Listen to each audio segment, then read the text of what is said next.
तो parliamentary board का अध्यक्ष बनना ये झुंझुना नहीं तो और क्या है, झुंझुना नहीं तो और कि पार्लियामेंट्री बोर्ड का अध्यक्ष बना करके हमने बहुत इज्जत दे दी। पार्लियामेंट्री बोर्ड का अध्यक्ष होने से जब हम लोगों के हितों की रक्षा ही नहीं कर सकते। देख रहे हैं एनपी लाइव, मैं सर्वोत्तम कुमार। अभी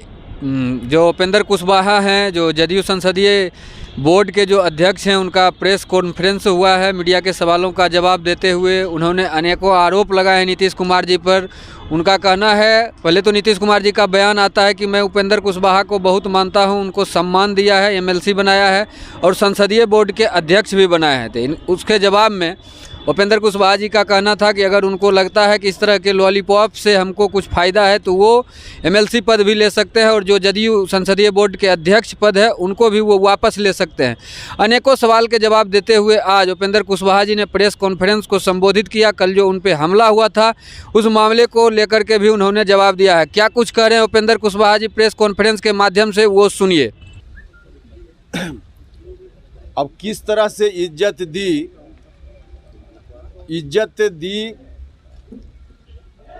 यह कहने का अभिप्राय या फिर कई बार सीधे तौर पे कहा भी गया कि पार्लियामेंट्री बोर्ड का अध्यक्ष बनाया, एमएलसी बनाया, इसी का मतलब निकाला जाता है कि बहुत इज्जत दी गई। देखिए, पार्लियामेंट्री बोर्ड का अध्यक्ष मुझको जरूर बनाया गया और जब बनाया गया था तो हमको भी लगता था कि पार्लियामेंट्री बोर्ड का जो दायित्व होता है पार्टियों में,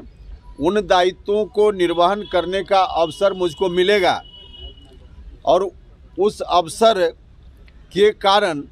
पार्टी के कार्यकर्ताओं के हितों की रक्षा हम कर पाएंगे। लेकिन बाद में पता चला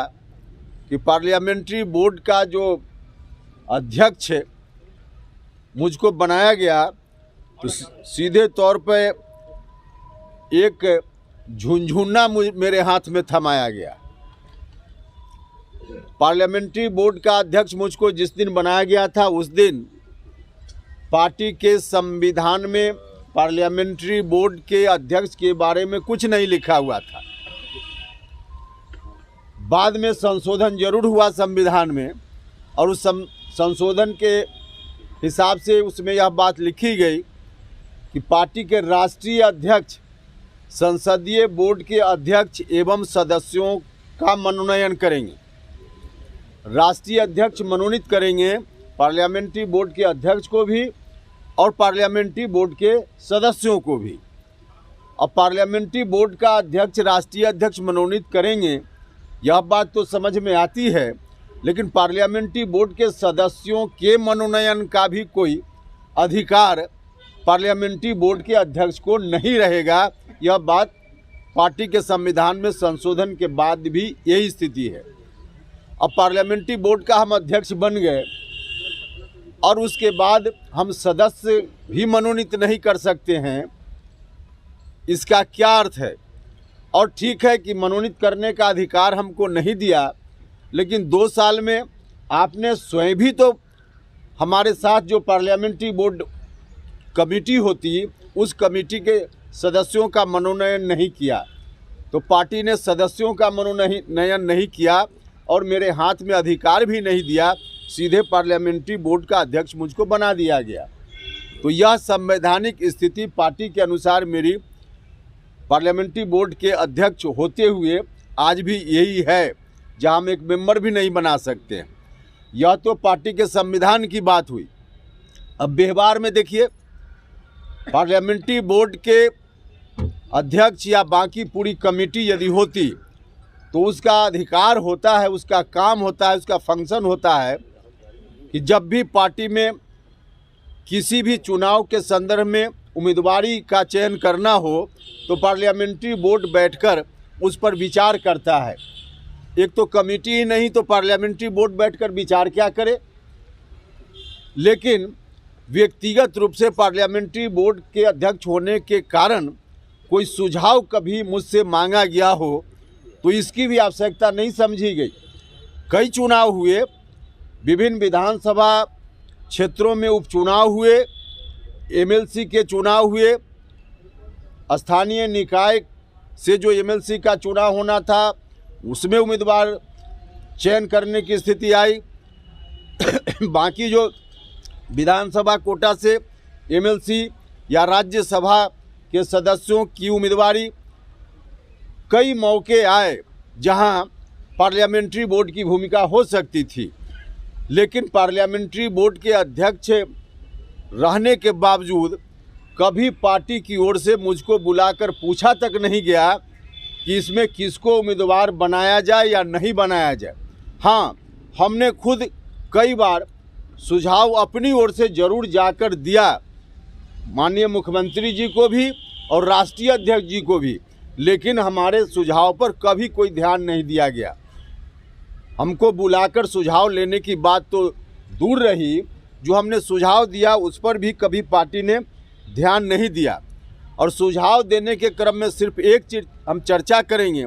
अगर हमारी बात गलत होगी तो राष्ट्रीय अध्यक्ष जी खंडन कर सकते हैं, प्रतिक्रिया दे सकते हैं, या माननीय मुख्यमंत्री जी भी बोल सकते हैं।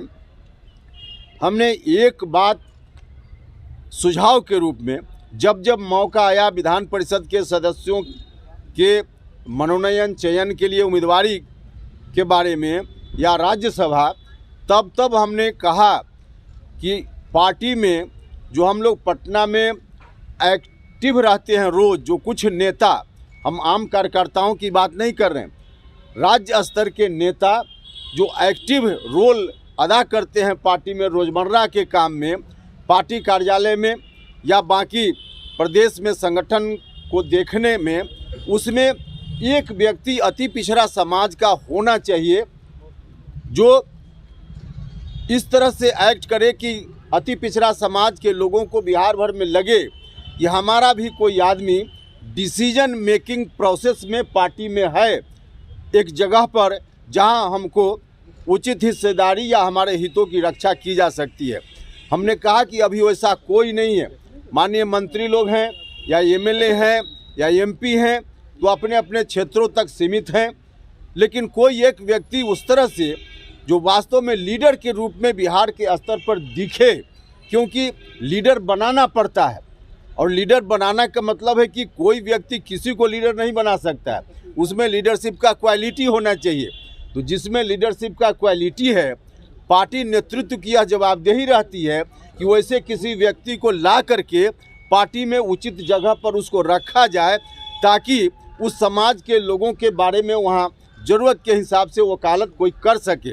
तो हमने कहा कि वैसा कोई व्यक्ति नहीं है, इसलिए आप किसी एक अति पिछड़ा समाज के व्यक्ति को जो पार्टी में है मजबूती से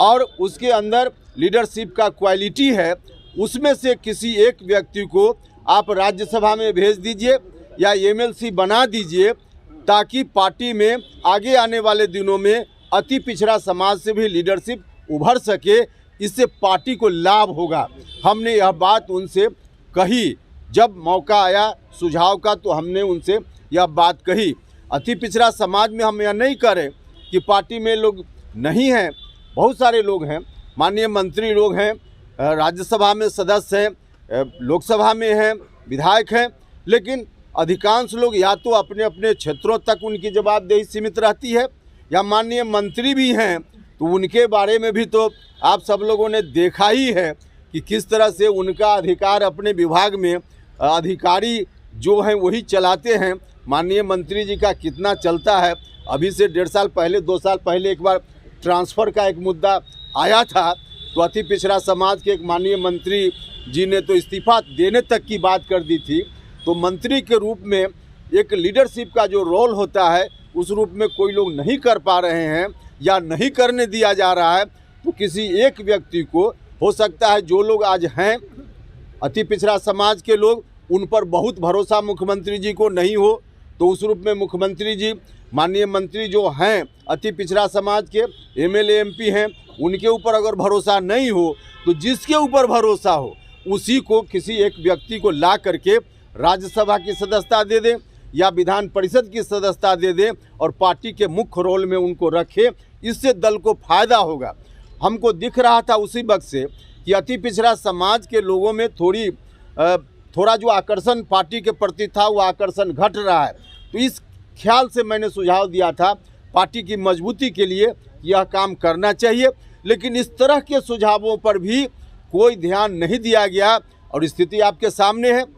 इतने दिनों में 2 वर्षों में जो लोग भी भेजे गए राज्यसभा में या विधान परिषद में भेजे गए, ठीक भेजे गए, लेकिन उसमें एक भी अति पिछड़ा समाज का कोई व्यक्ति नहीं जा पाया। यह सुझाव मैं बार बार दे रहा था, जो नहीं हो पाया। अब इस स्थिति में यह कहना कि पार्लियामेंट्री बोर्ड का अध्यक्ष बना करके हमने बहुत इज्जत दे दी, पार्लियामेंट्री बोर्ड का अध्यक्ष होने से जब हम लोगों के हितों की रक्षा ही नहीं कर सकते हैं, कभी किसी ज़रूरत पर समय पर जब हमारे सुझाव का कोई मतलब ही नहीं है, सुझाव लेने की बात कभी की ही नहीं जा रही है, तो पार्लियामेंट्री बोर्ड का अध्यक्ष बनना ये झुंझुना नहीं तो और क्या है, झुंझुना नहीं तो और